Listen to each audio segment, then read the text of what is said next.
So, an important question then, and now that we understand a little bit about the transference, is how do we use that therapeutically? Well, first, there's this idea in psychotherapy known as the triangle of conflict. And essentially, all of us, and this is a simple model, will have in a certain situation, interpersonal situation usually, a feeling that gets activated. And that feeling may or may not be laden with an impulse, which in psychodynamic terms means an urge to do something. That then triggers anxiety, particularly if that is a feeling which we have been taught or feel is somehow forbidden, or if it triggers an impulse which we've been taught is forbidden or is socially forbidden. So, for instance, your boss yells at you and you have this temporary flash of maybe putting your hands around his neck and strangling him. That may provoke some anxiety, and then that triggers a defense because you got to do something with this angry feeling in order to deal with it, to process it, or to kind of let it vent out safely. So if you are a secure person, like we talked about, then your defense might be humor.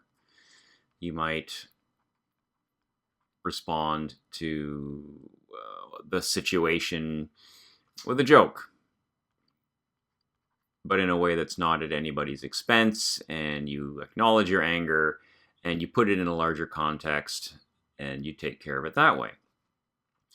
If you are more from the insecure side of the spectrum, then you might use an array of defenses or have anxiety which is excessive, and then defenses which are not necessarily appropriate to the situation.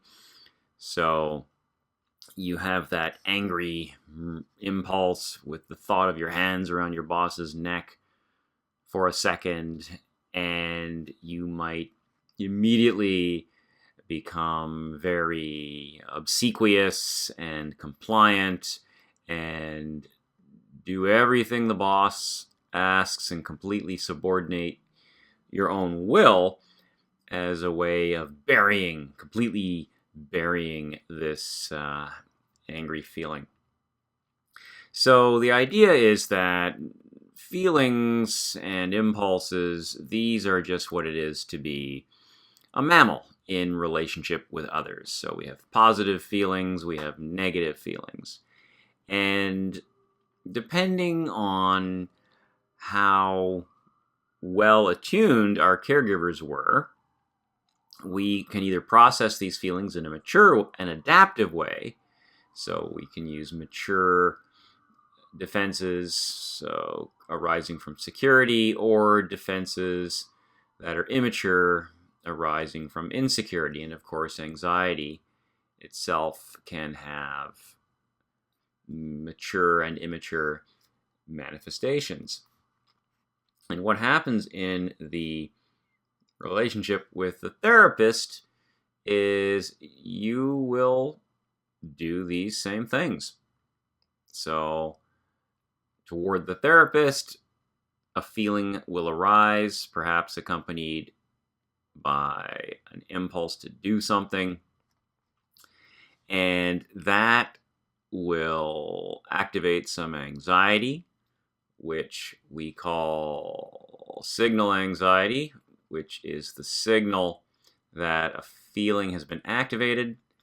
And then a defense gets deployed to try and cope with the anxiety, because anxiety is very unpleasant, and to try and manage the feeling, which to some degree is perceived as embarrassing or is forbidden. And the therapist knows that that triangle that's getting activated with them has an origin.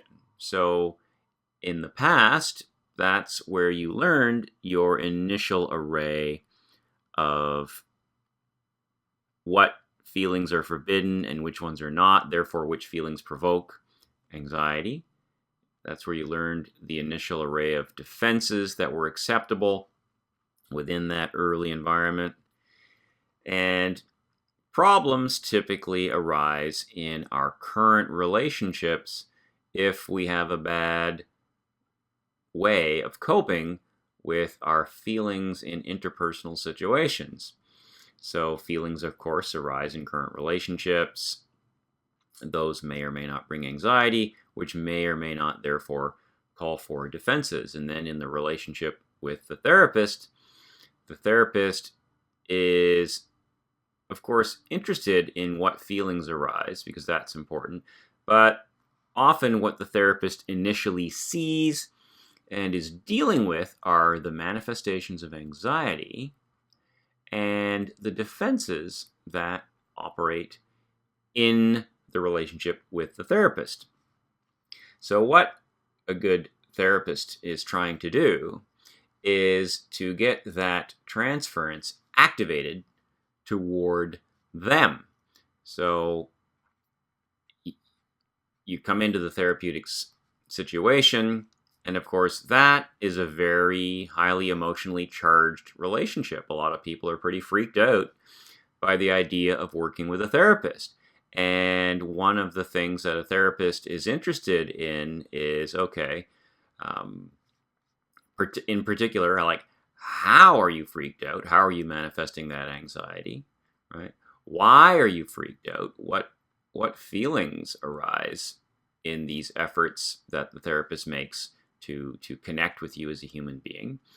And how do you cope with the feelings and with that anxiety and freaked out feeling?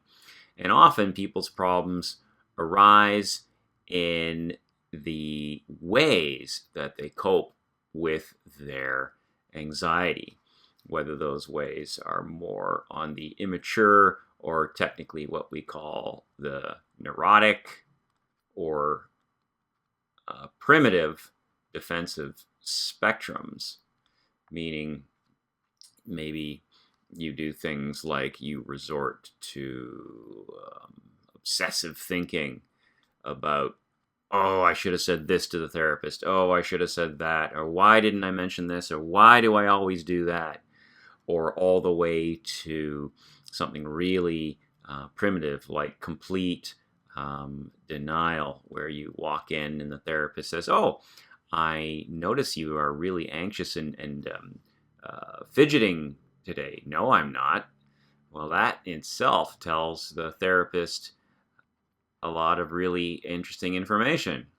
Like, first of all, it's going to be pretty hard initially to work with somebody who, to some degree, is actually distorting reality about their own self and is resisting connection, because these defenses essentially form a barrier of resistance between you and the therapist.